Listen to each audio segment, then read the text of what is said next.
Hello world, and welcome to the inaugural episode of What the Cluck. Woo! I'm your host, Vinay. It's an honor to be here with you. On this show, we'll be talking about current events in the world, chatting with some amazingly talented guests later on, and venting about things that just flat out piss me off. In a way, this is like a public therapy session for all of us without the high copay and state-mandated medication. First up on the lighter side of news, Nicolas Cage, aka Captain Zebradouche, was recently married to makeup artist Erica Koike. The two enjoyed a lovely honeymoon, which ended tragically after 4 long days when Cage filed for an annulment. She's now seeking spousal support from Cage. Cage offered a stunningly loud zebra blazer, but she surprisingly declined. Cage blamed the wedding debacle on drinking to the point of intoxication and that he lacked understanding of what was happening, according to court documents obtained by the blast. This is clearly a man we can all learn from and hope we don't make the same mistakes, said wedding and Sorcerer's Apprentice included. The theme for the Las Vegas wedding is believed to have been done in 60 seconds. Next up, Notre-Dame Cathedral was tragically almost burned to the ground and the entire world watched in real time as it happened. All countries besides France fear for the poorly damaged cathedral, not because of a shared common faith, but because of the early 90s Disney film, The Hunchback of Notre-Dame. The authorities believe the fire was either caused by a short circuit and/or possibly combined with negligence by the renovation crew with cigarette butts. Notre Dame first began construction in 1163 and has survived the French Revolution, World War I, and World War II, but was clearly no match for Johnny Five and a French cigarette-smoking construction crew. 2019, folks. If Notre Dame can't survive, who will? Next up, Avengers End Game has been released and broke nearly every box office record known to man. It's made a whopping $2.2 billion worldwide. Yes, billion with a B, and has surpassed Titanic. Only movie left to beat is Avatar for the worldwide box office record. I believe we now have James Cameron on the line for comment. Mr. Cameron, are you there? Do we have Mr. Cameron on the... We don't. It's our first podcast, right? No, we suck. All right, it's our first podcast. Don't worry about it. The 22nd installment in the Marvel Cinema Universe has been featured on the most movie screens ever in the world. This may be due to the fact that people need to see all, if not most, of the 22 films to fully understand the scope and storyline. Which means if you're a man that has a wife or girlfriend who hasn't seen all the movies, it's impossible to get through Endgame without them asking 2,000 questions like our Ant-Man and Spider-Man brothers. Who and what is a Hawkeye, and why does the bad guy look like the Grimace on steroids? Some slight political news. The Mueller report fallout is still occurring, and the White House is stonewalling Congress on every subpoena and document request. AG Barr failed to show up to a House Judiciary inquiry and may face contempt charges. The highest law officer in the land may face contempt. We are officially in the midst of a constitutional crisis with limited options in sight to avoid a full constitutional collapse. Hooray! The Teflon Don was not charged by Robert Mueller, not because no wrongdoing was found, but because of a DOJ rule that no sitting president can be indicted. Apparently in America, some people are above the law, most notably the president, along with Robert Kraft, who went from a 2018 Super Bowl ring to a 2019 prostitution ring. We'll get into more of that later. In sports news, the Vegas Golden Knights lost Game 7 to the San Jose Sharks. The Sharks scored 4 goals during a 5-minute power play. The harsh penalty call drastically altered the outcome of the game and ended the Knights' second season. We're going to go to Chief Golden Knights correspondent Mark Messina now for a reaction. Mark, what do our fans think of the harsh 5-minute penalty call? Complete and utter bullshit. Thanks a lot, Mark. You keep us posted on that. We appreciate it. And lastly on my mind, birthday cards, an archaic tradition still practiced and used by our elders, which we are all still forced to tolerate and reciprocate with thank you cards. Now, I understand that my 84-year-old grandma probably still hasn't learned to text or write an email. It's totally understandable. She hasn't even learned to use a turn signal, and those have been around since the 1950s. So where do we draw the line? But okay. I get this beautiful card in the mail for my birthday, and my mother sent me a scathing text to make sure I send back a thank you card. Do any of you know how much of a pain in the ass this actually is to accomplish? I have to get in my car. I have to find a Walmart or Walgreens or some type of wall store that sells cards. I don't even know if they sell cards anymore. They could be like CVS and cigarettes who decided to end their 50-year relationship. So I walk into a Walgreens. I then have to sift through 146 different thank you cards over a 45-minute period because naturally I need to find one that relates the most to my dear old grandmother. Like the one I chose with a cat wearing a pirate outfit that says, yo ho ho, and thanks me matey. I then turn the card over and see it costs $5.99. $5.99 for a card. A gallon of milk goes for less, and you use that for weeks. A card you only read one damn time. Unless you're an 85-year-old who happens to read birthday cards on the reg like stock updates. I buy the damn card. I write a long, heartfelt, sincere thank you. Put it in the envelope and realize I'm missing something. I need a freaking stamp to send this card.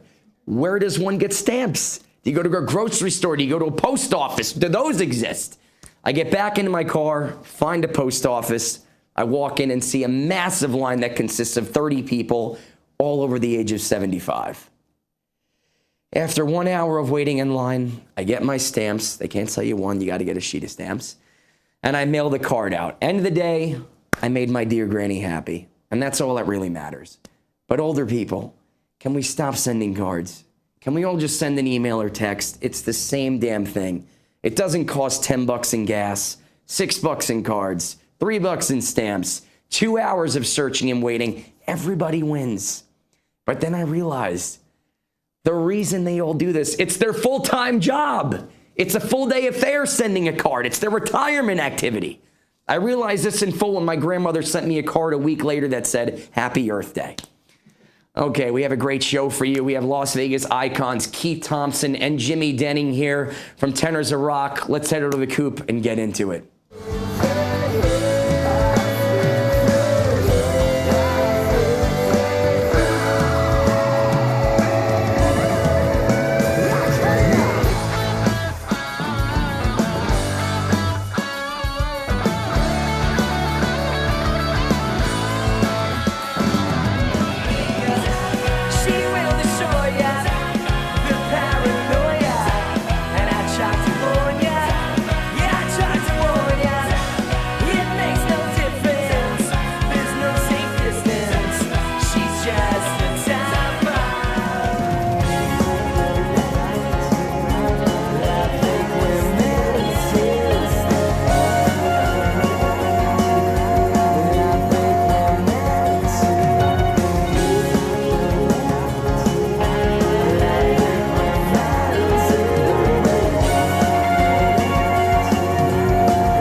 Congratulations.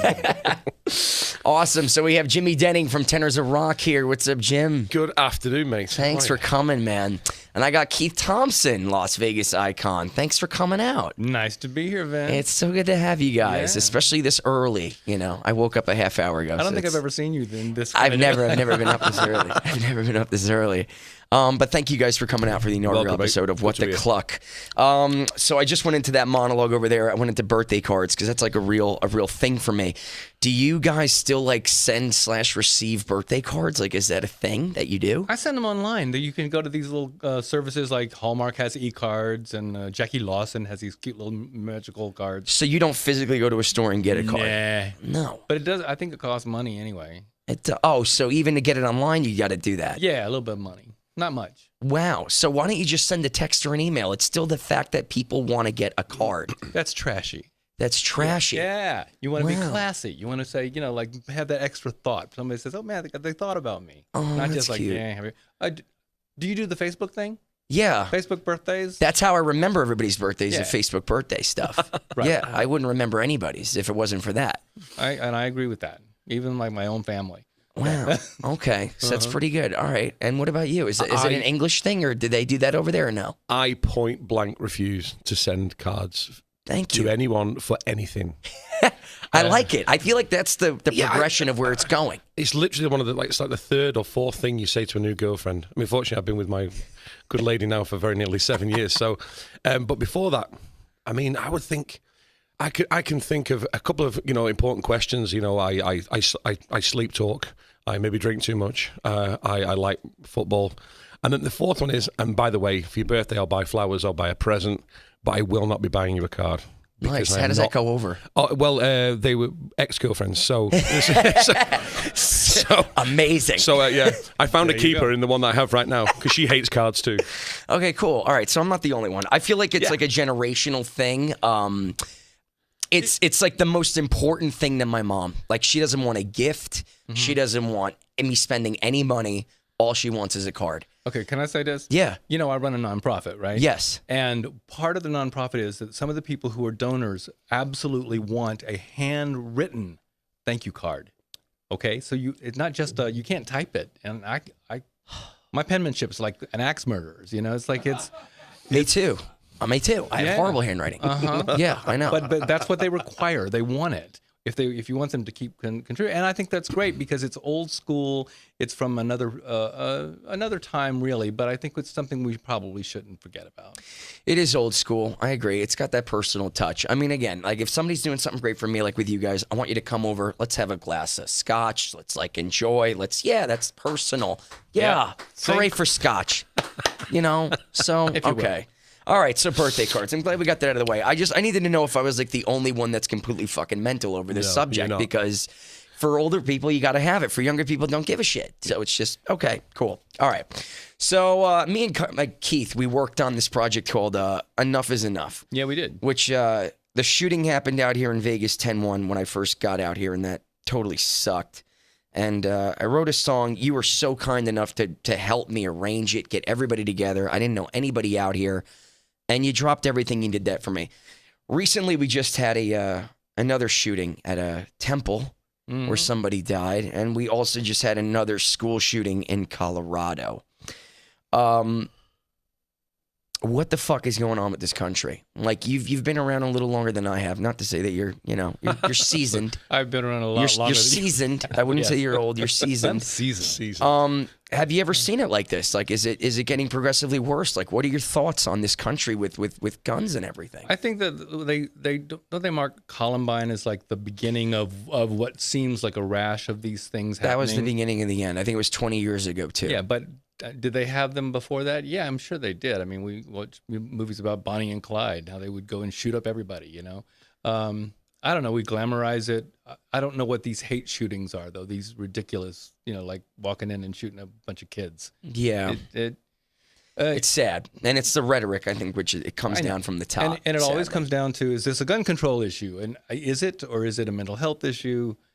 Well, when white people shoot white people, it's a mental health issue. Mm-hmm. When you're a terrorist and you shoot people, that's a terrorist issue. I've seen to notice that. So whenever some crazy white nationalist does some shit, the guy's clearly fucked up in the head.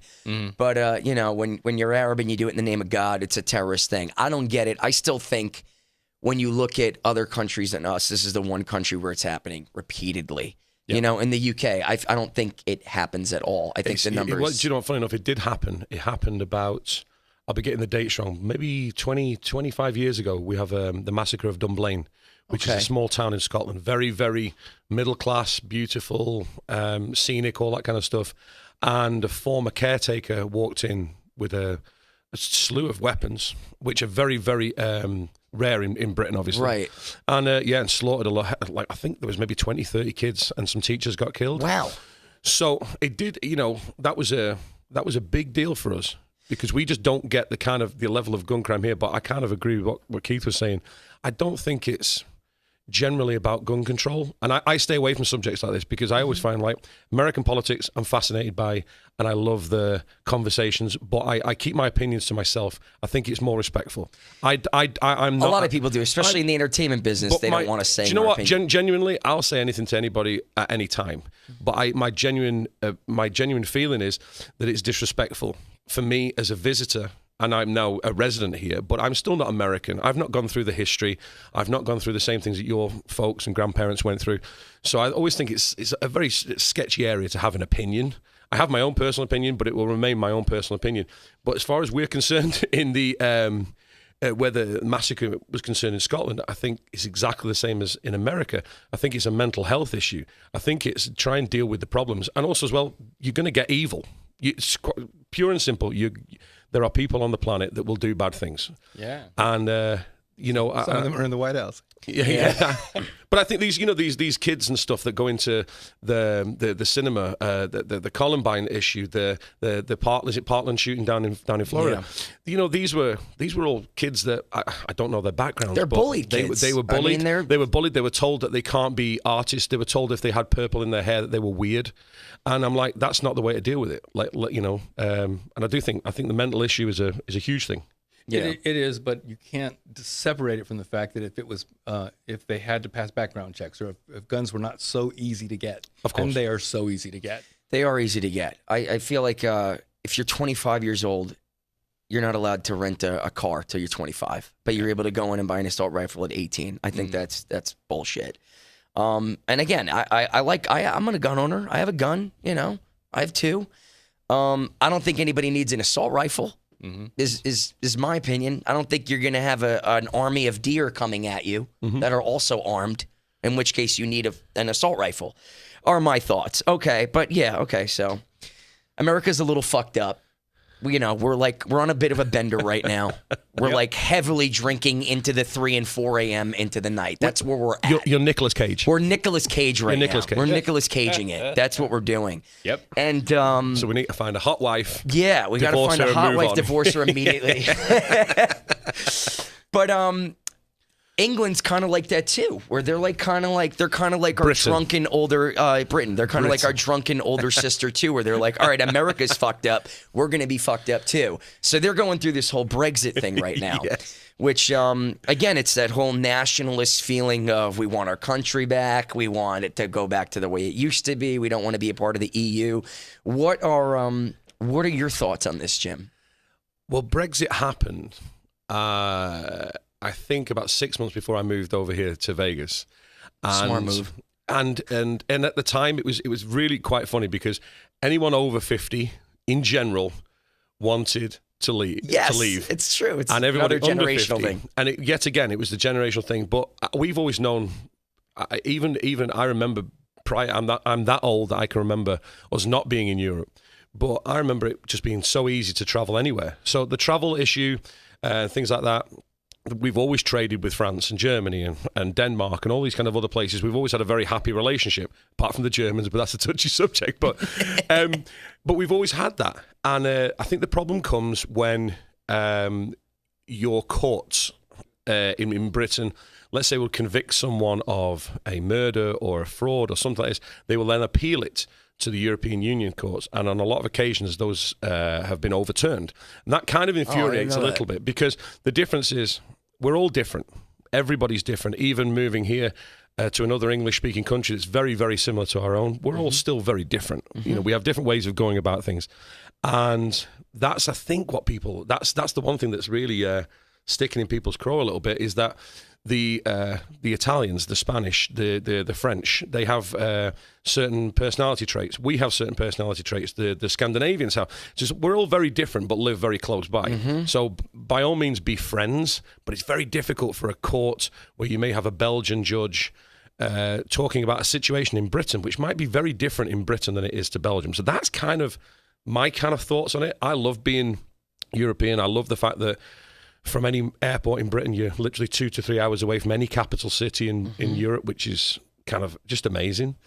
But the way that they've gone about it is just so immature and ridiculous. Yeah, again, it's kind of like us with healthcare. where the Republicans wanted to overthrow Obamacare for 8 years, and then they have Congress, they have the White House, they have the Supreme Court for 2 years and don't do shit. Yeah. And then the minute they lose the House, then they want to go back to health care, which again, they want to get rid of it, but they have no plan for it.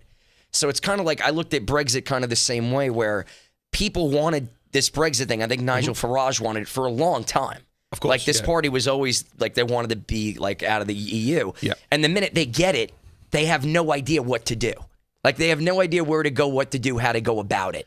So I feel like that should have been one of the first things you do when implementing a plan. You need an exit strategy. Well, in fairness, this is how moronic the whole situation was. When Brexit was put through, when the country voted, it was very close. It was like 51% to 49%. Yeah, it was close. It was very close. But at the end of the day, in a democracy, the people spoke and we voted to leave. And that's the end of that. You're always going to get that 49% that are very disgruntled and don't want it to happen. But unfortunately, that's the nature of the beast. They're trying to get another referendum now, which would be ridiculous because you lost. Yeah. I mean, whether I agree or whether I don't, I was going, you lost. So let's just get on with it. But the problem was that David Cameron was our prime minister at the time, and he fought for it. And it is believed that he fought for it for his own political gains. And actually, financial gains was even talked about. Basically, when it happened, 2 or 3 weeks after, I might be getting the timeline wrong slightly here, but just after the vote came in to leave, he resigned as Prime Minister, passing it to Theresa May, who is now our current Prime Minister. She actually didn't want to leave. They're in the same party. So she's now the Prime Minister who voiced her concerns about leaving in the first place, but now has to facilitate it on behalf of the government.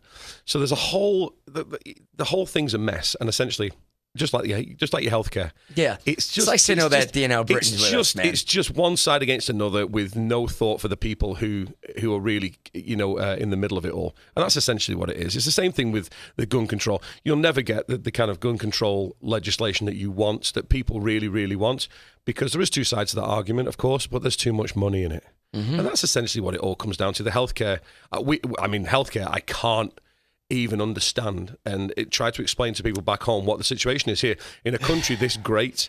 For you to break your leg and go to the hospital, and if you haven't got healthcare, you're going to get a big fat bill that you'll never probably be able to pay off. And like that, as I said to, it's sad. I say to friends here, you come to Britain, you fall off the plane, you break your arm, you'll be taken by ambulance to a hospital, treated, operated on, put in a cast, sent on your way with nothing more than a smile. That's it. And I don't understand how a country that is this powerful and like I said, is this great and has been very good to me, has this like problem. You said it before, it's money. Unbelievable. It's money. It's the pharmaceutical. It's insurance. It's all that stuff. I mean, to get a doctor out here, I had some throat issues. I'd like to see my doctor. They said, yeah, okay, we'll see you in 2 months. I go, no, you're not getting me. Like, I need to see a doctor now. They go, we get it, but we'll see you in 2 months. I go, okay, so there's no way anybody can get sick out here. Otherwise, why do I even have health insurance? Yeah. Like, why am I paying $290 a month if I can't see my doctor in 2 months? Which is, it's batshit crazy. But it's good to know that, Britain's completely, fucked up like us. It's awesome. It makes us feel better. We're pretty much like we're not alone. Yeah, we're pretty much the same nation, just with better bacon. Yeah, that's cool. I like that. That's good. All right, so Donald Trump basically is going into not answering any subpoenas. He's basically turning into an autocrat, which is who didn't see that coming? Yeah, you're right. But what do we do? Is there a way out of this situation? Is he going to run out the clock and just throw everything in the courts? What are we going to do? Again, you've been around.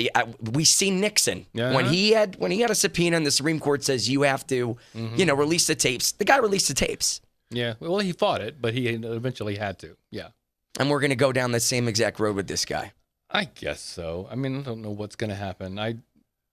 There are people in this country, and there's a lot of them who think that he is just the greatest thing since sliced bread. The problem with that is Fox News. I think so. When you have a channel that 24/7 spins the same narrative no matter what, and they don't report on anything bad that he's doing or all the lies that he's saying, it's just a constant, you're a great machine. You're a great machine. You're a great machine.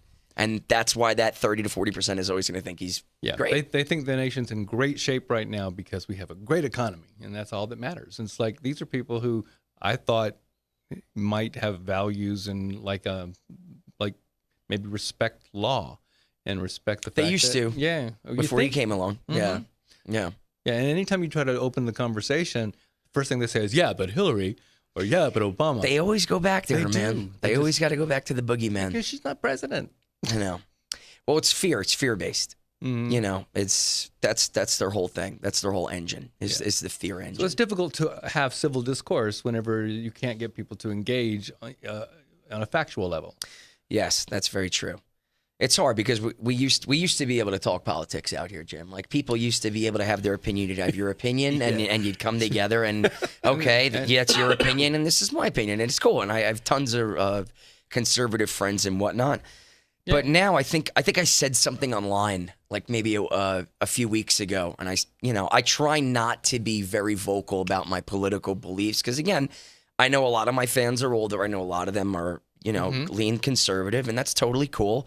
But one guy wrote to me and said, "I used to think you were cool, but now I think your music's shit because you have an opinion on that." And he just was like, like fuck you to me, and I'm like.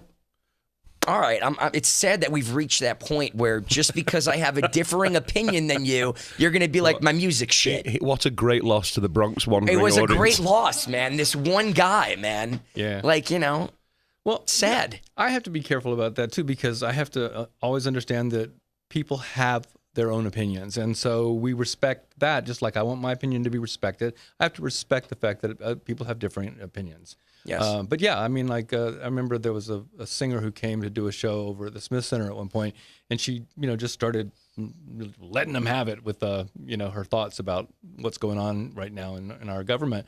And a couple of people got up and they said, "We don't have to take this." Yeah. And they stood up and they stormed out. Again. It's like, really? Time and place, though. Like, okay, so for us all being artists, I get that when you're on stage and you're contracted to do a show, people for that 90 minutes, they want to have a good time. They don't want to hear about that shit. I totally get it. It's on my personal Facebook page, which it has nothing to do with the Bronx Wanderers. It's my page. Yeah. I should be allowed to have my opinion on my page. And my friend Dennis Blair, he has his opinions on his page. His opinions are that page. And I applaud him for doing that. And again, it's going to bite you in the ass in some instances. And it's, but again, if you're on stage being that guy, I get it to not go there. Mm-hmm.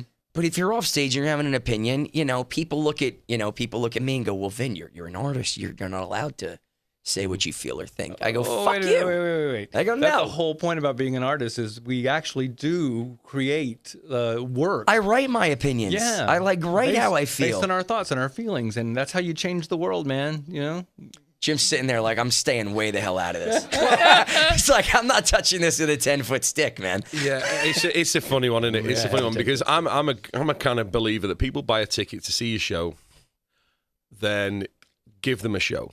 And like I said, your own personal opinions, if people choose to follow you on like Twitter and Instagram and that kind of thing, and you have your opinions, I think that's totally valid too. What I don't like is, entertainers of any level or stardom or whatever it may be, going onto a stage and using that platform to tell their audience, well, you're going to listen to how I feel. I'm going to tell you how to feel. And I don't care what color your skin is. I don't care, your ethnicity, your sexual preference. I don't care who you vote for. I just come and enjoy, rock out with us. Everything will be cool. And then, like I said, if you choose to follow my Twitter page or my Instagram and you disagree, that's fine. We can have an adult conversation about it, or you can fuck off. Yeah. Simple as that. I mean, it's literally like that. But I just think that we have a responsibility to go on. And like I said, the great thing about our business is it's escapism from all the bullshit that's outside. That's out there. That's the best. I heard that years and years ago when I was doing a show. And I thought, this is the best thing. And it was just after the 7/7 bombings in London. And that completely destroyed the town. And it was a horrible, horrible thing. Mm-hmm. But we go on at night. And we were told by the producer of the show, he says, it might be quite quiet tonight. It might be because it was the day after the bombings. The tubes are all disrupted. The trains are still off. They're still high alert in London, which kind of London's like New York. It's always on high alert. Mm-hmm. And the theatre was packed. It was absolutely jam-packed. And it was the most uplifting thing. That's a very we would say it's a very British spirit, World War II and all that jolly old pips and all that kind of stuff. But it really was like, no one's going to bomb my city and stop me from coming in the following day. You're absolutely not going to do that. And I think you go on, and in the midst of all of the horror and all the terrible things that have happened, people come in, and for 2.5 hours, they get to smile, they get to laugh, they get to cry, and then they can come back out to the bullshit of politics and all the other stuff, and actually, and the thing is, you mentioned the Golden Knights in the opening section, is the Knights were so successful as a business.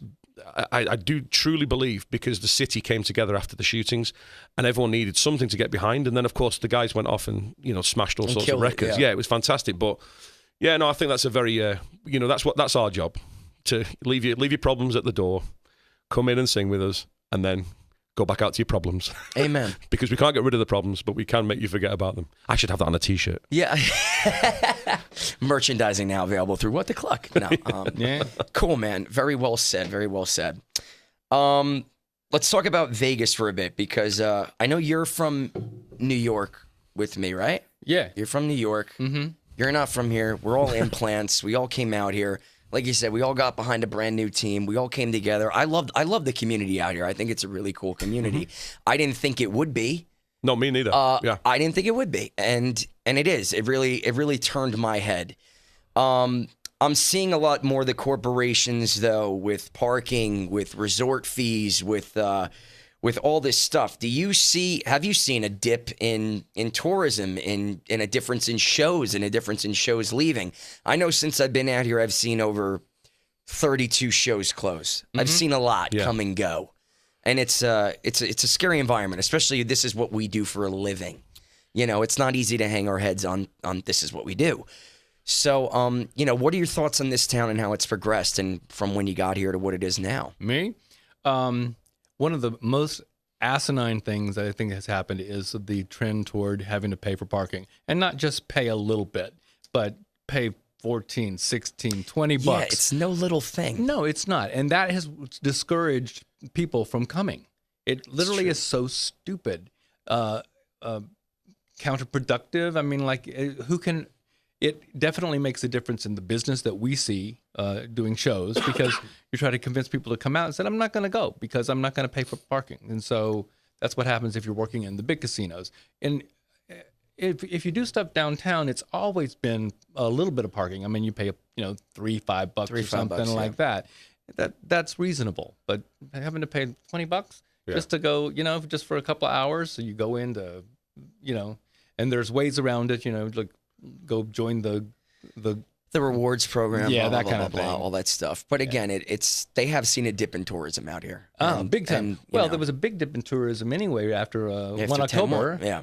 And then the whole year was really bad. And then to compound that and say, and now one of the things that made it really fun and attractive to come here, we're going to take that away. Right. Oh, come on. It's all corporate greed. I'm sorry, but that's what it is. I agree. There's no two ways to look at that. And I understand it, meaning we all want to make a living and everybody wants to make money, right? But there's a point at which the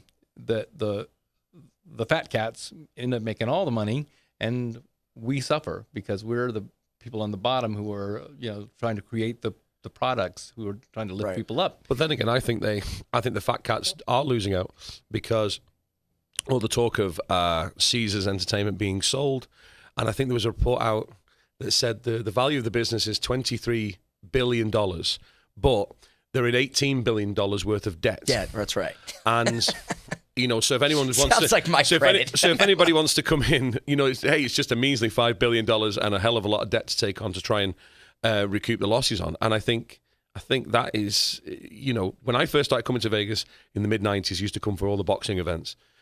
And I remember it being such a cool thing. I mean, there wasn't even a Bellagio when I first started coming.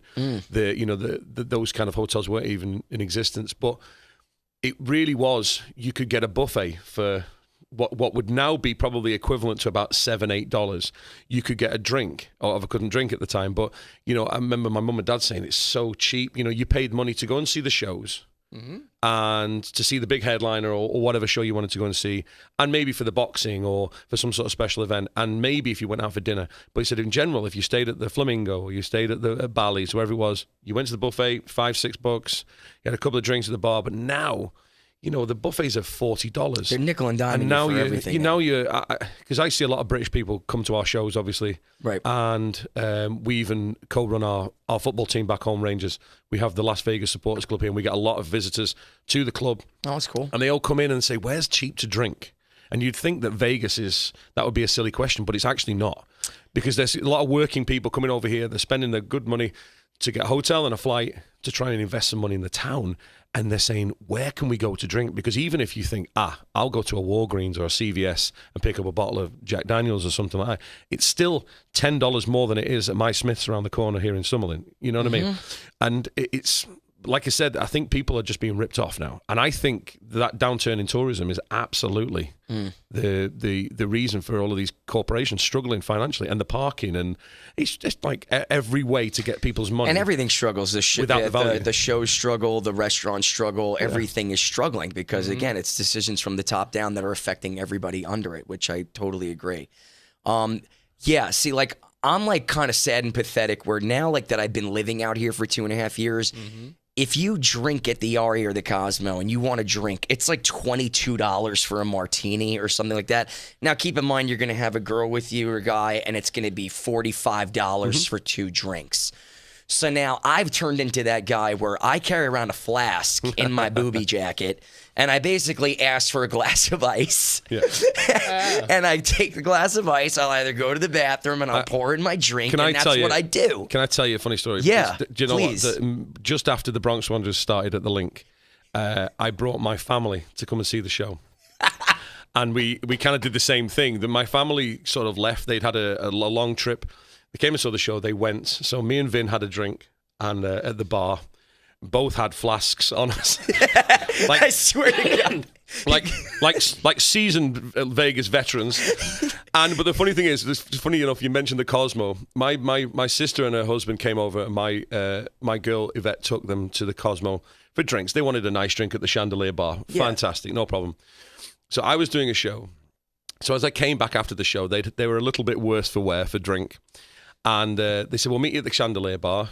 And I went in, and I fully expected to have to whip out the credit card and say, can we get a drink for everybody? Yeah, no worries. So the next thing you know, Yvette stops me. She said, it's okay. And she does the whole, okay. So she goes around the corner with my sister. About 10 minutes later, she's not come back. The next thing I know, I get a sheepish text message saying, we've been removed. What? So I go running outside of the Cosmo, trying to defend my girl's honor. And the two of them were outside laughing, but they'd been removed because she'd brought 3 flasks. One was gin, one was vodka, one was Jack Daniels. And I said, why? And she said, well, it's just simple. She said, I wasn't sure what I was going to drink. So apparently one of the security guards saw her taking out the 3, and this was like, listen, 1, I could probably let go, but 3, I'm sorry, you're going to have to go. We got to get you out of here. We swore we were never going to say that story again. So that's too funny. So but yeah, Jim basically looked at me and said, "What can I get you?" And I said, "I'm good, man. I bring my own. I bring my some own." ice. I don't think I could fit a bottle of Chardonnay in my booby jacket. I'm gonna get you one of those cool new little pocketbooks where it's like the whole lining of the pocketbook is a bottle of wine, man. It's awesome. So I'm like going to carry a purse? Yeah, well, it's like an Indiana Jones satchel. Oh, okay. It's not a purse, but it's like that. All right. Are we out of time, Scott? We're out of time. All right. Well, I want to thank you guys so much for coming out for my first episode. Pleasure. It's nice to be able to talk about real things with artists. You know, we're shunned from doing that. We can't really do that. I appreciate you going out on a limb, being yourselves, being totally cool. And again, you guys do so much for the community. You're integral parts out here. I'm honored to call you best friends. Make sure you go check out Tenors of Rock if you're ever here. They're at Planet Hollywood. They're killing it over there. Keith Thompson, I know you're working on a bunch of new shows coming out. You did Heartbreak Hotel at Harrah's. Mm-hmm. You got another show coming out that you're working on. You never stop. He also does Composer Showcase. If you're ever in town, come check that out. Thank you guys, and thank you all for being here on our first episode. Keep in mind, this isn't just going to be like a liberals-only thing. We're going to have conservatives on. We're going to have everybody Nazis. on. We're going to have Nazis. We're going to have terrorists. all different points of view. We're going to have a lot of cool things. So stay tuned. We'll see you in 2 weeks. Thanks for being on. Hey.